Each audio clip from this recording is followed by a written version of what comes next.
Hello and welcome to episode number 73 of the Daily Sales Message, where each and every single day for at least the last 73 days in a row now, and I might change that at some point because I'm getting bored of saying that 73 times, we provide you with a piece of simple and actionable advice that's designed to help you feel more confident and sell more stuff. If you're new around here, my name is James Newell. I teach people how to sell for a living, and for me it comes in two very distinct parts. The first part is having a clear sales message. People got to understand what you're trying to sell to them. And secondly, you need to have selling confidence. You've got to be relaxed, comfortable, confident, and prepared for any selling situation. In this episode, number 73 of the Daily Sales Message, we're raising your prices. It's about time we helped you to charge more for what you're doing. It's about time you raise your prices. And let's be honest, when was the last time you did raise your prices? Can you remember? Have you ever done it? You might already think what you charge is too much. Interesting. This is how I would raise your prices. You see, most of the solopreneurs, coaches, consultants, business owners, all those kinds of people that I work with, they drastically undercharge for what they do. And some of them, as per yesterday's episode about discounting, some of them even discount their already low prices because they think a lower price means a more attractive proposition. And this is not the case. And I'll always use this kind of real world example of budget things in the supermarket. Most supermarkets and shops have a budget no frills offering where it's cheap as you like, couldn't be any cheaper, and the packaging is all bland and horrible, and the quality of the thing, sometimes it's all right, most of the times not so much. But if you don't have much money, hey, it's good that it's there and that you can use it. So, if we're also price sensitive and we all want to buy the cheapest of the cheap and get the best deal possible, why don't you have value toilet paper in your house? Why don't you have the cheapest of the cheap butter and milk and bread and eggs and everything else? Why is it that you would never compromise on drinking a certain brand of drink versus the cheaper alternative? I know for a fact if I came to your house right now, and that'd be weird, wouldn't it, if I came to your house right now? But if I came to your house right now, opened your cupboards, I wouldn't see wall-to-wall 100% blue and white striped basic cheap value goods, would I? Maybe one or two choice things in there, but I would see brand names and things that aren't the cheapest because you like them and you want them. And that's an important point. We don't just buy the cheapest thing possible. It depends what it is, of course. It depends where you place your value. Some people must have the most luxurious 25-ply toilet paper for their precious little bottom. Some people couldn't care less. Sandpaper, great, I don't care. Leaves, not bothered. As cheap as possible. So it depends where your priorities lie.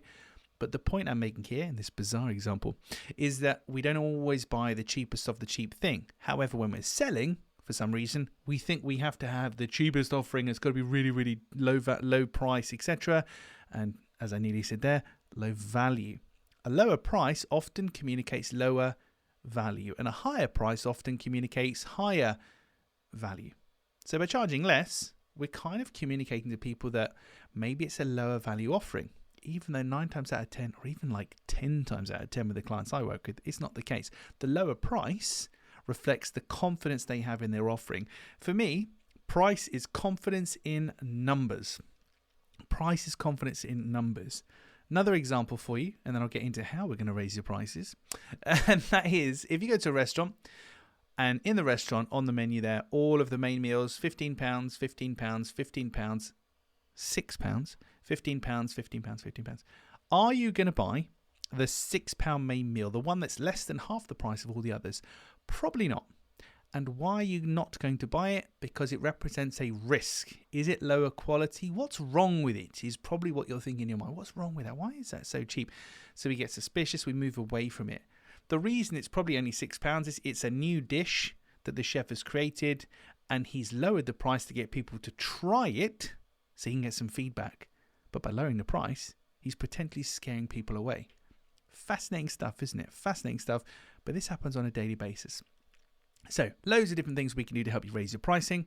The first thing to do, the most fundamental, which I'll share with you here, is this. Think about your buyers. Who are you targeting? Who are you targeting? Are you targeting people who can actually afford and appreciate the value that you offer?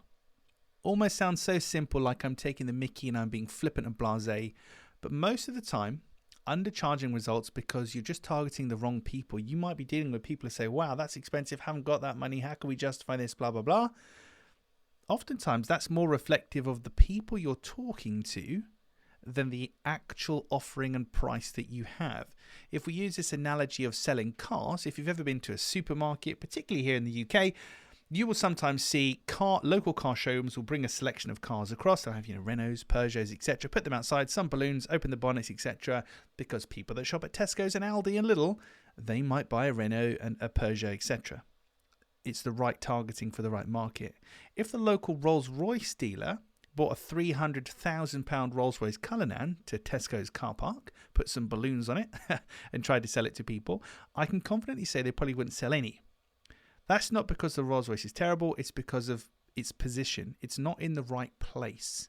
Rolls-Royce put their cars at private aircraft shows. So you're not going to see a Rolls-Royce in a Tesco's car park because they know the kind of people there physically cannot afford a Rolls-Royce. They'll appreciate it, but they physically cannot afford it. They put them at air shows because if I'm buying a £50 million private jet, then a £300,000 car, bit of a bargain, isn't it? Expensive is relative. Expensive is an opinion, ultimately. So the point I'm making here is step one in charging more, and it is step one. Before you tinker with your offering or anything else, what you deliver and all this other stuff, who are you talking to? Can they actually afford you? Can they actually appreciate what you offer? Could you find people with more available cash to spend and more of an appreciation for what you do? Because if you can, then charging more, quote unquote, is so much simpler, so much more straightforward, and there's less resistance. Okay, that's it for this episode of the Daily Sales Message. That was episode number 73, Raising Your Prices. Tomorrow, episode number 74, inspired by a recent social media post that I saw, which I really, really liked. I'm going to share the particular question that this person had in their post, and it was the tone that got to me. I really enjoyed the confident tone that they had, but we'll talk more about that tomorrow.